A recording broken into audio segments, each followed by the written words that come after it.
In 1897, a surveying team traveling through the Sonoran Desert reported something that didn't make sense at first. What looked like a human head rising out of the sand, lips cracked, eyes half open, staring at nothing. When they got closer, they realized she was alive. Barely. Her skin had tightened across her cheekbones like dried leather. Every blink seemed to scrape sand against her eyes. And yet her chest still moved, shallow, strained, fighting the same desert that was preserving her. If this shocked you even a little, subscribe, like, and share. The truth gets even worse. Here's the part no one expects.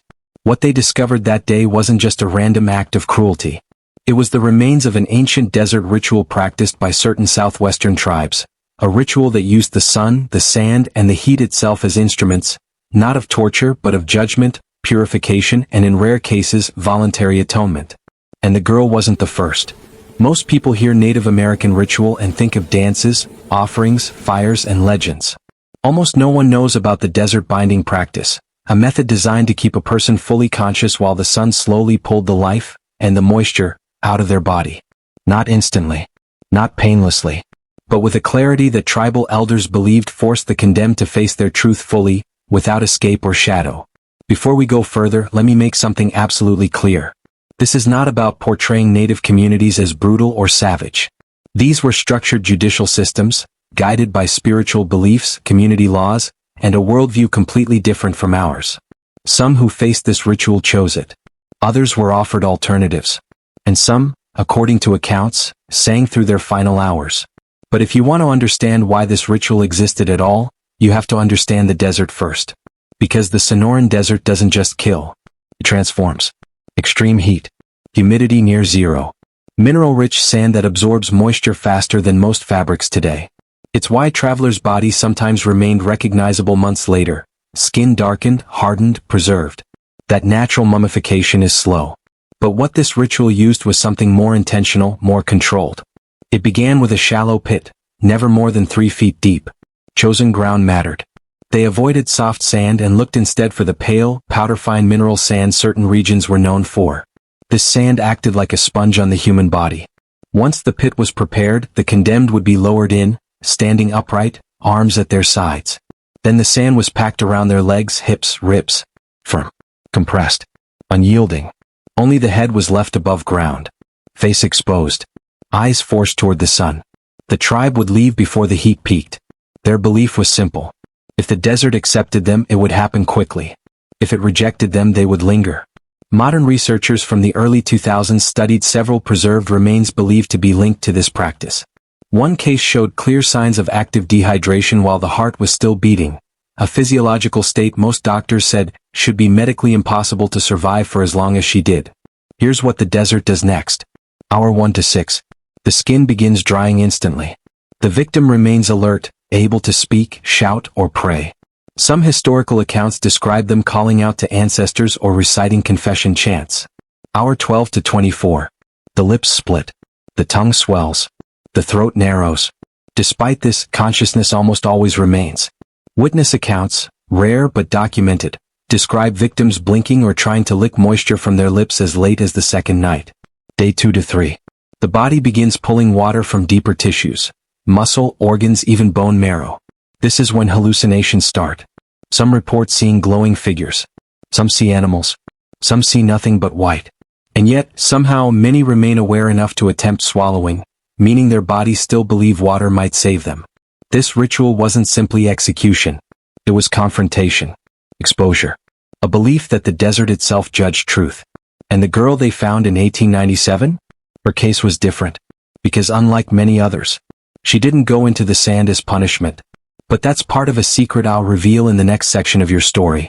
The girl they found in 1897 should have died long before help arrived. By every medical law, every physical limit, every documented case, she should have become another desert relic, preserved in silence. Yet somehow, she clung to life with a stubbornness the desert itself seemed unable to crush. When the surveyors pulled her from the sand, her legs did not bend.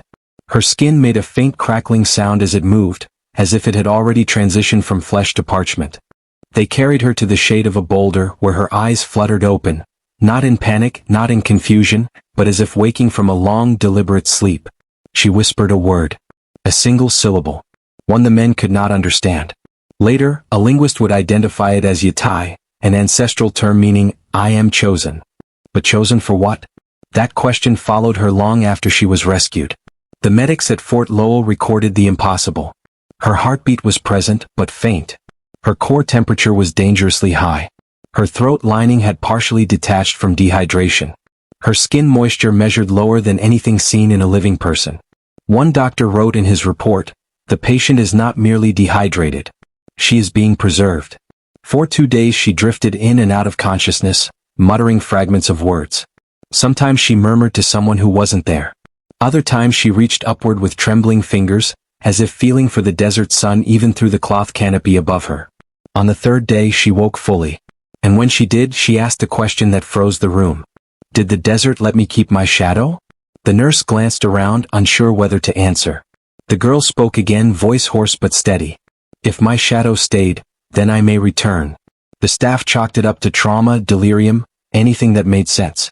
But she wasn't delirious. Her eyes were clear, focused, ancient, even though she was only around 10 or 11 years old. And then, for the first time, someone asked her how she ended up buried in the sand. She didn't hesitate. I walked, she said. She had walked into the desert alone.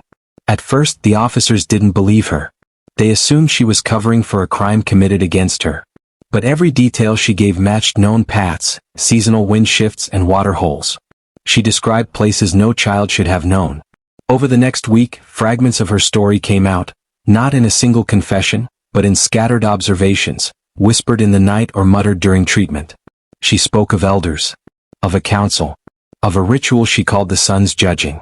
According to her, in her tribe's tradition, some offenders were given a choice. Face the council's punishment, or face the desert. Most adults who chose the desert did not survive past the 2nd day. Some didn't survive the first. But the girl? She wasn't an offender. She wasn't condemned. She wasn't forced. She was fulfilling a promise. A promise made by her mother. Her mother, according to the girl, had died during a long drought, one so devastating that the land cracked, food vanished, and many tribes scattered to survive. Before she died, the mother whispered to her daughter a single request. Take my place with the sun. Become my offering. Carry my spirit where I cannot go. To the tribe, this wasn't a curse. It was an honor. Rare. Sacred. A child offering themselves was almost unheard of. It was a role reserved for the most spiritually attuned, those believed capable of communicating with the desert itself. But when the council refused, believing the girl too young, she took matters into her own hands. She waited for dawn. She wrapped her mother's prayer cloth around her wrist. Then she walked into the desert alone, choosing the ritual for herself. No escorts. No ceremony. No council. Just sand and sunlight. This part of her confession disturbed the officers more than any mention of the ritual itself. Not because she walked into the desert, but because she claimed, "The desert answered me. It showed me where to stand. It pulled me into the sand, gently." To her, it wasn't punishment. It was invitation. Weeks later, when she was stronger, they asked if she remembered the moment before she blacked out. She nodded. "It was waiting for me," she whispered. What was? The keeper of shadows. Her voice was so soft the doctor leaned in. "The desert doesn't take life," she continued. "It trades for it. Shadows for breath. Breath for truth. I went there to give mine." Then she looked at her hands, now fully healed. But it gave it back. She didn't know why. She didn't question it. But she knew what it meant. She wasn't finished. The ritual hadn't rejected her. It had returned her. And there was a reason. Because deep inside the desert, beyond the dunes, beyond the heat mirages, beyond the reach of any map, was something she had seen during her ordeal. Something she wasn't supposed to see. And it wasn't human. The girl did not speak of what she saw in the desert until nearly a month after her rescue. Before that, she avoided questions with the quiet skill of someone who understood far more than the adults around her. She spent hours staring out the infirmary window, watching how sunlight struck the dust outside, how shadows stretched, shrank, and sometimes disappeared entirely beneath the midday glare. The officers thought she was traumatized. The nurses thought she was dissociating. The doctor thought she was recovering slowly. But none of them noticed the patterns. She counted her breaths every morning. She placed sand beneath her pillow each night. And she never stepped outside unless the sun was high, burning directly overhead. It was as if she was waiting for something. Or someone. The breakthrough came unexpectedly. One evening during routine rounds, The nurse found her sitting on the floor, tracing symbols into a pile of spilled sugar. Not random shapes, precise geometries. Triangles intersecting circles, lines balanced at angles too clean to be accidental. The nurse recognized one of them. It resembled a solar mark found in archaeological digs across the region. "Where did you learn that?" the nurse whispered. The girl looked up slowly. "I didn't learn it. I remembered it." "From where?" Her answer was simple. "From the keeper." The nurse felt the room temperature shift. Just a thought, just a shiver, but she reported the conversation immediately. Within hours, an anthropologist from the nearby university arrived. Within a day, the room filled with experts, historians, linguists, ethnographers. Within a week, the girl was moved to a private cabin for further interviews. Not because she was dangerous, but because her story was. When asked who the keeper was, she didn't hesitate. "The keeper watches those who enter the desert willingly." "A person?" the anthropologist asked. The girl shook her head. "No, not a person. A spirit? A shadow," she whispered. Silence fell over the room. She described the moment it appeared. She had been buried for hours. Her vision blurred and sharpened in waves. Her heartbeat echoed in her skull. The sand pressed against her ribs like a heavy drum. She thought she would die by nightfall. Then the temperature changed. Not cooler. Not warmer. Just different. The sky darkened, not with clouds, but as if something stood between her and the sun. Something tall. Something thin. Something that didn't quite follow the shape of a human body. "It had no face," she said. "Just the outline of one." "And it spoke to you?" the linguist asked. "No," she said softly. "It listened." That detail worried the experts more than any other. "How do you know it wasn't a hallucination?" one asked. She lifted her wrist. Around it was a faded bracelet woven from strands of plant fiber. One they hadn't removed because it was harmless. "It gave me this." The anthropologist leaned forward. The bracelet was old. Much older than anything a modern child should possess. Its fibers were desert yucca, twisted using a method abandoned centuries ago. "It told me to return," the girl added. "But only when I remembered the way." Her sleep changed after that confession. She began entering long, trance-like dreams, eyes fluttering beneath closed lids, fingers twitching as if drawing invisible symbols. One night she whispered coordinates. The next night she whispered distances. The third night she whispered, 7 miles east of the Split Shadow Ridge. The researchers checked the maps. That location didn't exist. But 2 days later, a geologist confirmed that an uncharted canyon, unnamed, undocumented, lay exactly 7 miles east of what local tribes called Split Shadow Ridge. A canyon only visible when the sun struck it at a precise angle. A canyon that swallowed shadows completely around noon. A canyon no one had reason to enter. Until now. The officers wanted to ignore the girl's directions. The scientists wanted to explore immediately. The military wanted to classify everything. The girl? She simply waited. On the morning of the expedition, she refused to stay behind. "I have to go," she insisted. "You're not strong enough," the doctor argued. "I survived the sun," she replied calmly. "I can survive its shadow." The phrasing unsettled everyone, but she wasn't wrong. Her body had healed faster than expected. Her skin, though scarred, had regained elasticity. Her pulse was normal. Her lungs had no permanent damage. The desert had nearly killed her. Yet she walked as if it had strengthened her. In the end, they allowed her to accompany the team on one condition. She stayed at the camp perimeter. She agreed. But she already knew she wouldn't. The journey took 3 days. On the first day, she walked ahead of the group, occasionally touching the sand as if greeting an old friend.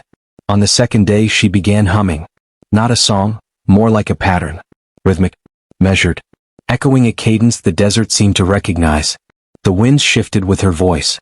On the third day, as they approached the coordinates she had spoken in her sleep, she stopped walking. "This is where he watches," she said. "He?" the officer asked. "The keeper." The crew exchanged uneasy glances. But then something happened, something that none of them could explain. The heat wavered. The horizon bent. A long, thin shadow stretched across the ground, despite nothing standing above it. A shadow that did not match the sun's position. A shadow that moved against the light. A shadow that waited. The girl knelt, pressing her palm into the sand. "Do you see?" she whispered. But no one answered, because the shadow began to turn toward them. Slowly. Deliberately. As if recognizing a familiar face after many years. And in that moment, the men understood something they were never meant to know. The desert had been watching. And now it wanted something back. The team froze as the impossible shadow twisted across the sand. For a moment, no one breathed. Not because of fear, though fear was thick in their throats, but because the desert itself seemed to hold its breath with them. The girl rose slowly from her kneeling position. She didn't seem afraid. She seemed patient. "You came," she whispered to the shadow. It stretched, longer, thinner, curving in a way no natural shadow should. Like a limb unfolding. Like something waking after a long sleep. The officer closest to her raised his rifle instinctively. "Don't," the girl warned. He hesitated. And for the first time the shadow reacted.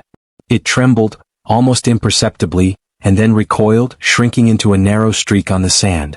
"It fears you," the girl said. "Not because of the gun. Because you don't belong here." The anthropologist swallowed hard. "And you do." She nodded. "I was called." The team followed her as she stepped forward, deeper into the shimmering heat. The desert wasn't quiet, it pulsed. The air vibrated with a low hum, barely audible but undeniably present. The kind of sound you feel more than hear. As they approached the canyon's hidden entrance, everyone felt the temperature shift. Not colder, not warmer, just wrong. Like stepping from sunlight into a memory. The entrance was a narrow slit in the rock, almost invisible unless you were standing directly in front of it. It seemed to drink in the light around it. Even the sun's glare dimmed near its edges. "Is this it?" the linguist whispered. The girl shook her head. "This is only the gate." "Gate to what?" "To where the keeper listens." She stepped inside. The officers exchanged glances, guns drawn, before reluctantly following. The canyon interior was unlike anything documented in the Southwest. The walls were smooth, almost polished, marked with repeating motifs. Spirals, sunbursts, jagged lines that mimicked sunbeams. These carvings weren't decorative. They formed a pattern, interlocking like pieces of an enormous puzzle. More unsettling was the absence of shadows. No matter where they stood, no one cast one. The anthropologist lifted his hand toward the rock wall. Still no shadow. "This is impossible," he murmured. "We should be casting something, anything." The girl looked back. The desert takes shadows before it takes breath. The team didn't understand the meaning of those words. Not yet. They continued deeper until the canyon suddenly widened into a circular chamber carved by time, or something else. The ground was covered in a fine layer of pale sand, so smooth it looked untouched for centuries. In the chamber's center was a stone pillar. Tall, narrow, worn by countless seasons of wind, and etched with symbols identical to the ones the girl had drawn in spilled sugar. She walked toward it without hesitation. "This is where I stood," she said softly. "Not in this canyon but a place like it." "You've been here?" the officer asked. "No. But the keeper showed me." She placed her palm on the pillar. And the canyon reacted. The sand stirred. The air tightened. The humming deepened into a low, resonant thrum that vibrated through their bones. One by one, the carvings on the wall began to glow, not brightly, just enough to outline their shapes with a faint golden sheen. "What's happening?" the geologist whispered. "She's opening it," the anthropologist answered. "Opening what?" the officer demanded. "The memory." The girl turned back to them. Everyone who entered the ritual left something behind. Their shadow. Their truth. Their fear. The desert keeps them until someone returns who can understand. The linguist frowned. Understand what? The reason the ritual existed at all. She stepped back from the pillar. The chamber darkened, slowly at first, then abruptly as if a massive cloud had passed over the sun. Except there were no clouds. The girl inhaled deeply. "Stay still," she said. "If you move it won't trust you." "It?" the officer echoed. The girl pointed upward. And that's when they saw it. At the top of the canyon, where sky should have been visible, a ripple formed, like heat distortion but thicker, denser. It expanded slowly, pulsing as if alive. Then a shape descended through it. A shape with no defined edges. A silhouette without a body. A shadow born from light. The keeper. It wasn't tall or short. It didn't walk or glide. It simply arrived as though stepping out of a place that wasn't space at all. The officers raised their rifles again, shaking. "Lower your weapons," the girl ordered. No one listened. The keeper turned. Not with a head. Not with eyes. But with intention.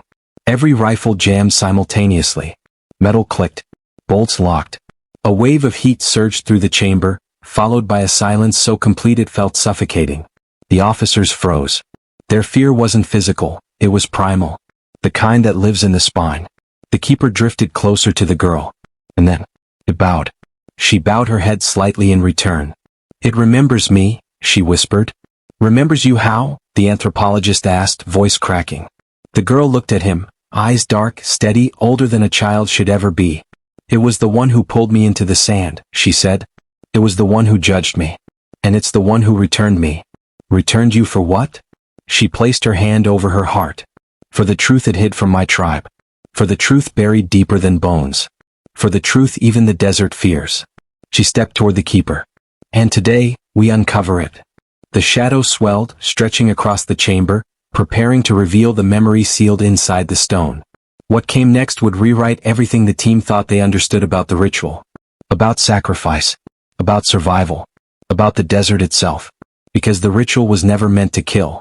It was meant to awaken something. Something still alive beneath the sand.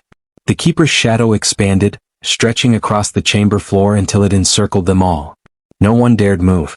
The officers felt sweat trickle down their backs despite the coolness inside the canyon. The scientists felt their minds racing, trying to categorize something that refused to fit into the natural world. But the girl, she stood perfectly still, as if she'd been here 1,000 times. The keeper lowered itself until its formless surface hovered inches above the sand. Then, like ink seeping into parchment, the shadow spread upward along the canyon walls. And the canyon awakened. The carvings began to shift.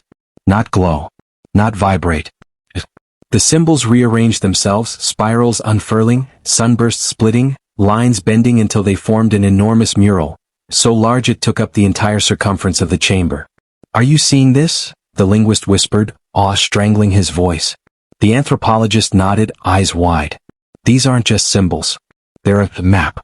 "Map of what?" the officer demanded. The girl answered without turning. "Of the first ritual." The keeper pulsed, a soft rhythmic flicker. And then the mural moved. It wasn't a drawing anymore. It was a memory. Figures made of light strode across the canyon walls, their bodies shifting like smoke, their gestures fluid and ritualistic. A group of people, ancient, sun-burnished, wrapped in woven desert cloth, entered the canyon in a line. Their faces were solemn, their steps synchronized. They were chanting. The sound wasn't audible, but the canyon walls vibrated with it. The team could feel the rhythm in their bones. "These must be the ancestors," the anthropologist murmured. "A tribe older than documented settlement. Older than language," the girl finished. One figure stood apart from the rest. A young woman, her face marked with black lines that resembled rays of sunlight. She knelt at the pillar, the same pillar the girl touched. And the keeper appeared beside her. Not as a shadow, but as a being carved from shimmering desert light. "Is that?" the geologist whispered. "Yes," the girl said. "The first chosen." They watched as the ancestors circled the young woman, raising their hands toward the sky. The keeper extended a tendril of shadow light toward her. The moment it touched her forehead, the entire chamber shook. The light woman screamed, not in terror but in release. Her shadow was pulled from her body. Not ripped. Not stolen. Drawn willingly. The shadow curled upward and fused with the keeper. The ancestors bowed. Then the memory shifted, fractured, like glass cracking. The mural changed to another scene. This time the ancestors were older. One. Faces lined with exhaustion. Something had changed in their world. The sun in the mural was drawn larger, angrier, its rays jagged like claws. The ground beneath them split. The sky darkened. The canyon shook violently. The desert was dying.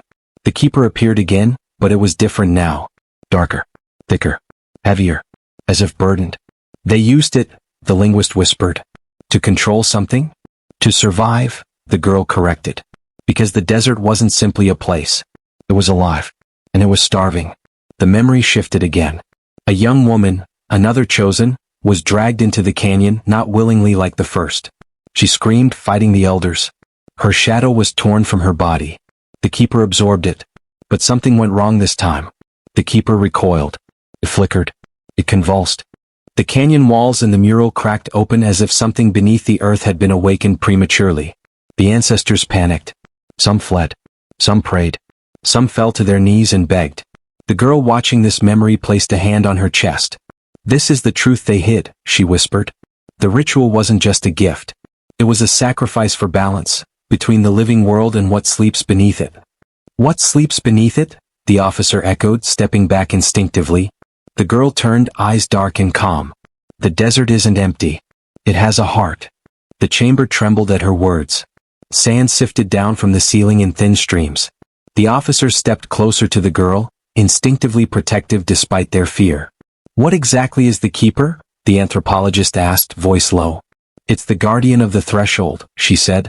Not alive like we are. Not dead. A memory given shape. The geologist swallowed hard. And the thing beneath the sand? The girl looked back at the mural. The final memory formed. Not a ritual. Not a sacrifice. A warning. The canyon walls showed an enormous shape twisting under the desert floor. Not a creature. Not a god. A force. A hunger. A presence so immense that the ancestors could capture it only through spirals and waves. Symbols that pulsed like a heartbeat. The keeper positioned itself between the tribe and that rising darkness.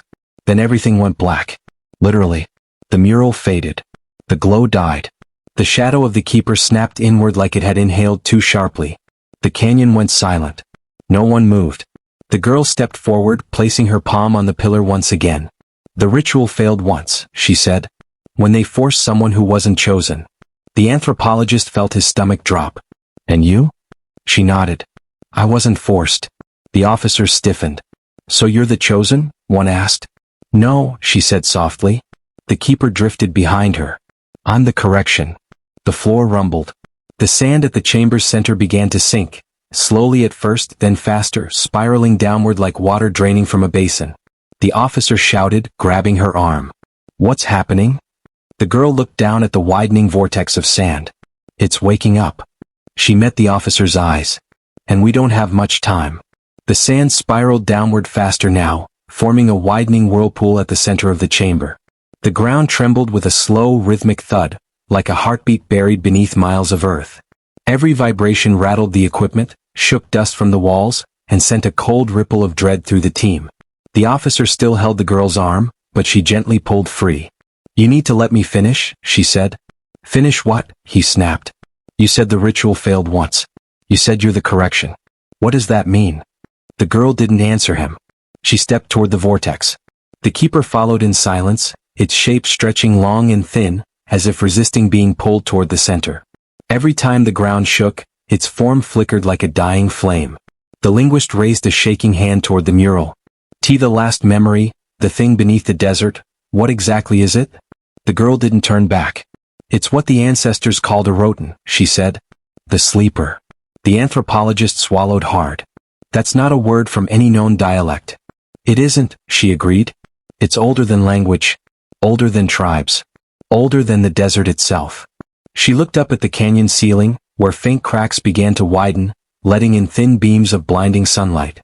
The brightness stung everyone's eyes. Only the girl didn't flinch. This place wasn't a prison, she said softly. It was a lid.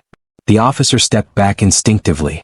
You mean, the ritual wasn't meant to kill someone? It was meant to keep something contained.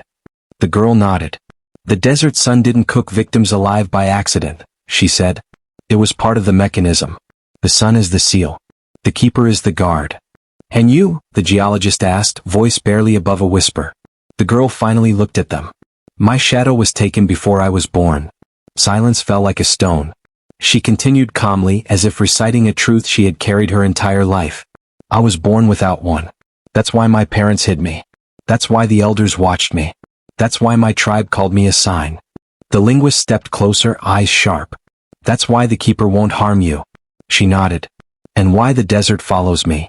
The geologist pointed at the churning vortex of sand, now deep enough to swallow a car. What's causing that? The sleeper is stirring, she said. It's sensing that the seal is weak. Too many centuries have passed without a true ritual. But the burial ritual, the anthropologist protested. The mummification, the desert burial, historians recorded it as an execution method, not a sealing ritual. The girl shook her head gently. That misunderstanding is why the world is in danger. She stepped to the edge of the vortex. Sand spilled downward in a roaring spiral. You recorded cruelty, she said. But the ancestors recorded protection. The officer raised his weapon out of instinct, not to harm her, but out of sheer fear of losing control. What happens now? He demanded, over the sound of the rumbling earth. She faced him fully, her voice steady. The seal must be restored. I'm the conduit. The keeper is the vessel. But it needs a spark. A spark? He repeated. She nodded toward the thin beams of sunlight striking the canyon floor. The sun has to choose. The linguist laughed nervously. The sun? Choose.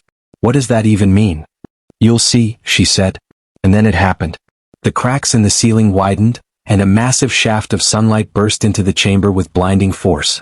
The light hit the sand vortex directly, and the whirlpool reacted instantly, flaring upward like a column of gold. The keeper shrieked. Not in pain. In readiness. Its form expanded suddenly, rising taller, its edges sharp and jagged. It no longer resembled a drifting shadow. It looked like a living eclipse, sunlight trapped inside darkness. The anthropologist stumbled back, gasping. Is it feeding on the light? No, the girl whispered. It's binding to it. The vortex grew louder, deeper, angrier. Sand whipped through the air like flying blades. The officers shielded their faces, shouting. But the girl stepped directly into the storm. The wind roared around her but didn't touch her. The sand parted around her legs like water around a stone. The keeper drifted behind her, casting a shadow that didn't follow the direction of the sun. The officer tried to run toward her, but the ground cracked beneath him, splitting open in jagged lines. He barely jumped back in time. Come back, he yelled. You don't know what will happen. But she knew exactly what would happen. She raised both arms toward the sunbeam. Her voice, when it came, was not her own. Not entirely. It echoed, layered, ancient, resonant. Aroten sutai vekra. The desert holds its breath. The sun bears witness. The keeper remembers. Let the door close. The keeper expanded behind her, spreading across the vortex like a colossal dark wing. The vortex pulled downward harder now, forming a hole so deep they could no longer see the bottom. The heartbeat below the ground grew stronger, slower, angrier. The officer shouted again, desperation cracking his voice. Tell us what to do. She turned. For the first time since entering the canyon, she smiled. You already did, she said. You followed me here. Then her body began to glow. Not like light reflecting. Like light emitting.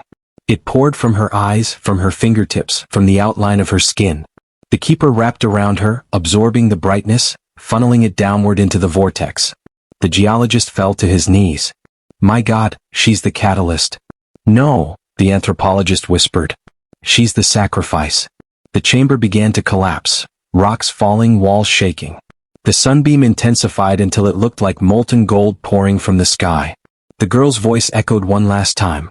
When the sun opens its eyes, the desert must choose whom it keeps. She stepped into the heart of the vortex and vanished. The vortex snapped shut. The chamber went silent. Dark. So. The keeper was gone. The sunbeam faded. The officers and scientists stood frozen, staring at the empty spot where she had disappeared. Then, a tiny tremor vibrated beneath their feet. Soft. Warning. Unfinished. The anthropologist whispered the thought forming in all their minds. Did it work? No one answered, because the ground was beginning to heat, and the sun above them was brightening. For a long moment, no one moved. The chamber was silent, too silent. No wind, no echoes, no tremors. The air felt unnaturally heavy, like the desert was holding its breath after swallowing something ancient, something sacred. Then the heat rose. Not gradually, not subtly, instantly. The officer staggered back as a wave of scorching air blasted upward from the ground, hot enough to sting the skin on his arms. The geologist touched the canyon floor with his fingertips and immediately jerked back, skin reddening. It's boiling, he whispered. The sand is heating from underneath. The linguist's throat tightened. It means something is still moving down there. The anthropologist shook her head slowly, eyes fixed on the place the girl vanished. No, she whispered. It's not something. It's her. A faint ripple passed through the sand like a pulse. Then another. Stronger. The officer took a step back. What now? Did the ritual fail? Did we just unleash something worse? Before anyone could answer, a low hum filled the chamber. Resonant. Vibrating through bone. The sunbeam from above flickered, dimmed, then returned brighter as though the sun itself was straining to push its light deeper into the earth. The anthropologist squinted upward. The sun is responding. It's pulling? Or pushing? It's choosing, the linguist murmured. A crack split the canyon floor lightning fast. A sliver of golden light shot upward from beneath the sand, thin as a needle but impossibly bright. The officers raised their arms to shield their eyes. Then came the sound. A breath. Not human. Not wind. Something older. The crack widened. Sand trickled away. And from the opening emerged a shadow. Not dark. Not sinister. Soft. Gentle. Like the silhouette of a person standing behind a veil of light. The keeper. But not as it was. It wasn't a drifting mass anymore. It had shape now. Edges. Lumps. A form. A human form. The officers stared, stunned. The shadow figure stepped onto the canyon floor, its movements steady, graceful. Then the light around it dimmed enough to reveal what stood inside. The girl. Alive. Breathing. But changed. Her eyes glowed faint gold, swirling like desert sunlight reflected off dunes. Her skin held faint patterns, lines resembling ancient carvings. She was human but not entirely. Mortal but not entirely. The anthropologist covered her mouth. She fused with it. With the keeper. The geologist shook his head, whispering, "No." She became it. The girl, now something more, something ancient, looked at them with a calm that froze the room. "The seal is restored," she said. Her voice was layered again, two tones speaking in perfect harmony. "The sleeper has returned to its slumber." The officer stepped forward, trembling. "So, it worked." She nodded. "But only for a time." The officer's face fell. "How long?" Her golden eyes flickered. "As long as the desert remains respected. As long as its balance is kept." The linguist frowned. "Humans aren't known for balance." "I know," she said simply. The canyon trembled faintly, not violently, not threateningly. More like a reminder. A heartbeat. The girl looked up at the sunbeam pouring through the cracks. "From now on, the desert will watch those who walk it." She paused. "And so will I." The shadow around her curled like protective wings. "But you must tell people what happened here," she said, looking directly at the officers, then the scientists. "Not the legend. Not the execution myth. The truth." The officer swallowed hard. "Will they even believe us?" "They don't need to," she replied. "They only need to fear the desert again."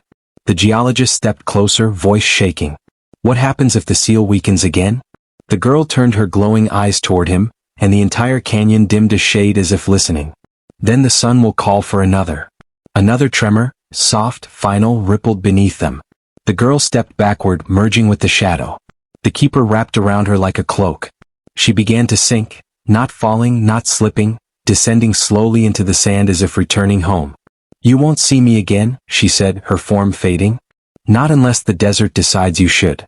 The sand rose gently around her, swallowing the last of her silhouette. The golden glow dimmed. The heat vanished. The canyon fell still.